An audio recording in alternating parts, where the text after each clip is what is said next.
looked out the window, and the barn was on fire. The flames were reaching high, almost touching the branches of the trees behind it. And I called 911, and I grabbed the fire extinguisher, and I started running out there. And I felt like the Lord just whispers, that's like trying to kill an elephant with a fly swatter. And then it just burned to the ground before the fire department got there.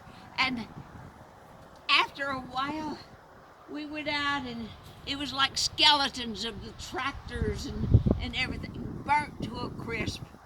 And I felt so bad, and I called my insurance company, and they said, it's not covered, but they sent a representative out, and he said, yes, Paul paid more to pay for renewing the whole thing. So a few months later, we did what we called a barn raising, and people came from all the way around, and we came out better than ever before, and we called it our Barn Again experience. And be sure that you've been born again, and thank God that He can make us even better than new. Have a blessed day. Don't burn out or rust out. Keep on going.